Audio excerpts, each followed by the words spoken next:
शहर के एक कोने में बिहार का एक गांव बसा है। लिपा है, पुता है, पिसा है, कूटा है। इसमें देसी हर रंग जड़ा है। जहां कंडे पे तपती बाटियों में रियासते मगध का राज दबा है, उसी भस्म में ये टमाटर भी भुना है और बैगन को झुलसाकर ये चोखा भी जना है। अरे गर्मा गर्म बाटियां निकाल रहे हैं हाथ से।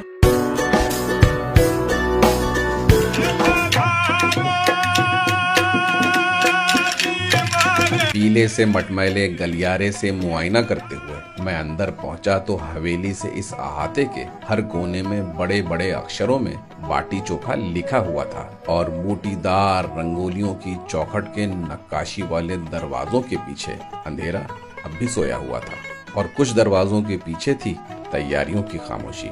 का बाटी चोखा में स्वागत है। बड़ा ही आनंद आता है लोगों को गांव की चीजों को देख करके। वो लोग बताते हैं अपने बच्चों को कि ऐसे गांव में होता था, हमारी माँ हमारी दादी इस तरह से ये करती थी, ये बनाती थी। तो सारी कहानियां बच्चों के सामने बताई जाती हैं तो बहुत अच्छा लगता है। लोग आकर के यहाँ पूरी तरह से संतुष्ट होकर के जाते हैं। वो बोलते हैं कि यदि हम बनारस आते हैं किसी भी काम से और बाटी चोखा नहीं आते हैं तो कहीं न कहीं हमारा वो ट्रिप अधूरा रह जाता है। अरहर की दाल और हल्दी मिलाया है इसमें, हल्दी, नमक, तेल। और इसी खूबसूरत सहन से जुड़ा था बांस की दीवारों से छनती रोशनी वाला जालीदार बावर्ची खाना, जिसके एक हिस्से में कंडे का ढेर लगा हुआ था तो दूसरे पे गोली धार वाली मिट्टी के 3 चूल्हों में से एक पे लंबा सा घूंघट काढ़े इस बावर्ची मोहतरमा ने अरहर की दाल सजा रखी थी।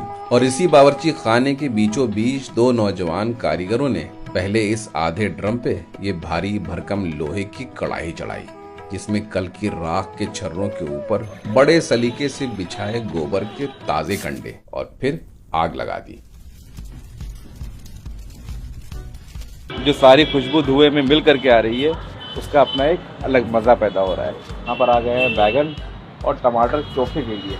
मिनट भर में जब ये कंडे दहकने लगे तो पहले उनका बिस्तर सा बनाकर बड़े बड़े चटख बैगनों को धुएं की आगोश में लिटा दिया और दोनों कारीगर बारी बारी एक नुकीले औजार से बैगनों को फंसाते और करवट बदल देते। 4-5 मिनट इसको ऐसे ही पकने देंगे और उसको पलटते जा रहे हैं। उसमें हल्का सा सुराग भी होता जा रहा है इसी वजह से, ताकि पकने में उसको मदद भी मिले। खामोशी में लीन इन कारीगरों ने गोद गोद कर इन बैगनों की अंगारों से इतनी गुफ्तगू करवाई कि वो झुलस कर स्याह हो गए और गूदा अंदर तक पक के फालूदा। फिर तैयार बैगनों को तसले में अलग करते ही उस खाली जगह को दर्जनों लाल टमाटर से ढक दिया।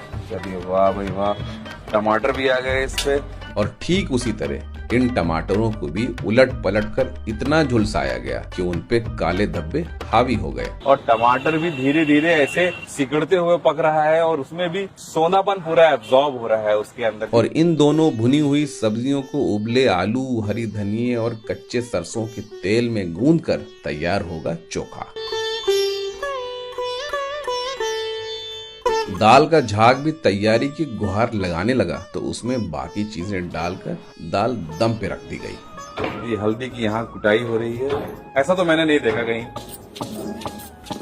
ये हरी चटनी बनाई जा रही है धनिया की। इस पर सिलबट्टा पे जो है, सिल लोढ़ा पे जो देसी एकदम स्टाइल होता है गाँव में। वाह वाह वाह। और ये सत्तू है, जो चना है ये, जिसको हम लोग अपने आप पत्थर से पीसते हैं। सिलबट्टे के बगल में ही जड़ी थी हिंदुस्तान के गांव की चक्की, जिसे जाता कहते हैं। और इसी सत्तू में कलौंजी, अजवाइन, हींग, जीरा, नमक और अदरक मिला के गेहूं के आटे की ये बाटियां सीखने के लिए बाहर आ चुकी थी। बाटियों को सेकने के लिए झुलसे हुए कंडों को इस औजार से पीट पीट कर पहले सपाट सी एक सतह बनाई गई और फिर नाजुक बाटियों की इस कश्ती को भस्म पे बेधड़क पलट दिया।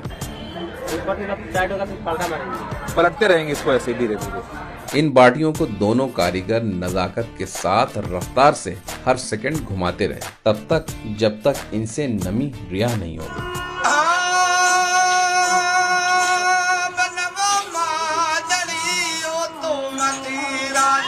गर्मा गर्म बाटियां निकाल रहे हैं हाथ से। मैंने सोचा कितनी गंदगी है इस पे, इसे खाएंगे कैसे।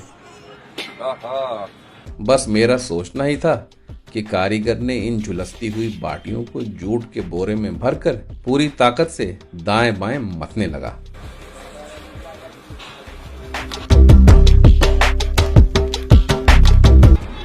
ये बाटियां तैयार हो गई हैं, बिल्कुल साफ सुथरी। हमारे यहाँ की एक चीज आपको यूनिक मिलेगी। आप कहीं भी नजर लगाइए, इसको देख लीजिए।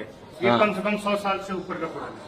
अच्छा, परदेसी आइल दुआरे हो। यहाँ का माहौल और मंजर तो अलग ही सजा था, जो गुजरे हुए वक्त को संजोए एक म्यूजियम सा था। ये 150 से 200 साल पुरानी डोली है। सिंहासन कहिए इसको, कुर्सी भी क्या कहेंगे। ये संदूक भी देखिए पुराने जमाने की है। वाह भाई इस तरह के संदूक आपको देखने को नहीं मिलेंगे। शू काउंटर बनाया हुआ है बाकायदा।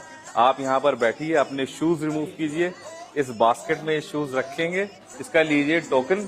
जूते उतार के रखने की इस रस्म को पूरा कर जो मैं हॉल में दाखिल हुआ तो पता चला असली महफिल तो यहाँ सजी है। मिर्जापुर की लाल कालीन के कोनों पे लंबाई से बांस का छप्पर छाया था, जिसके नीचे लाइन से टिकी थी लकड़ी की तिपाई, और सब्ज हरे और सफेद कुर्ते पजामे में फुदकते हुए ये वेटर्स दावत छेड़ चुके थे।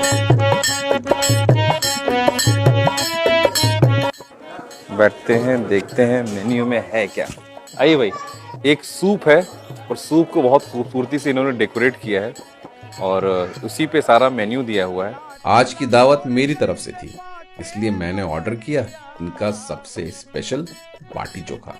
ये हो गई हमारी, ये धनिया का चटनी है सर। धनिया की चटनी, ये टमाटर का चटनी है। टमाटर की चटनी, ये मूली, ये मूली, बहुत जबरदस्त, मिर्च। मिर्च भी। तो उसी के पीछे दूसरे वेटर ने पूर्व में मट्ठा यानी नमकीन लस्सी परोसी, और कतार में तीसरे वेटर ने टिकाया फरा। ये दाल की पकौड़ी है। पत्रकार की पकौड़ी, दाल की पकौड़ी। अच्छा, आपकी पकौड़ी नहीं। फिर दो दाल और पनीर की पकौड़ियों के बाद परोसा गया ये खुशबूदार चोखा।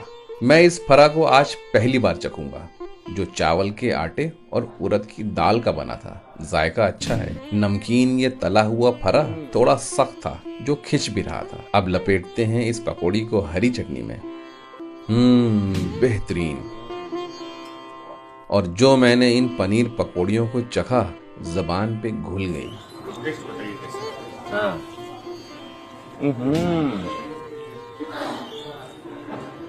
वाह, पनीर ऐसा हो कि जबान पे जाते ही बिल्कुल घुल जाए। परोसने का सिलसिला दोबारा शुरू हुआ तो आई गर्मा गर्म पनीर बाटी और सत्तू बाटी, जिसके साथ मिट्टी की प्याली में परोसी गई दाल। इसको हाफ कर दीजिए, घी डाल के। अच्छा, फिर आई देसी घी से भरी डोलची, जिससे बाटियां और दाल तर कर दी गईं। पनीर इतना ज्यादा मुलायम है यहाँ पर, उसको लगाते हैं चोखा। अब लेता हूँ पनीर बाटी और चोखे का पहला जायका। वाह वाह वाह, इससे बढ़िया बाटी चोखा मैंने अब तक तो नहीं खाया। सत्तू बाटी का भी वही बेहतरीन हाल था। सरसों के तेल के झार में सत्तू का जायका मानो समुंदर, और धुंगार वाला ये चोखा चटपटा और मसालेदार था। मट्ठा भी बहुत ही बेहतरीन था। फिर एक वेटर लाया बाल्टी में चावल, जिसको मेरा दाल के साथ खाने का मन था। मखमली दाल में धुएं का सोंधापन कमाल था। वाह भाई वाह। फिर आखिर में आई खीर भी। उफ, ये खीर भी कतई बवाल थी।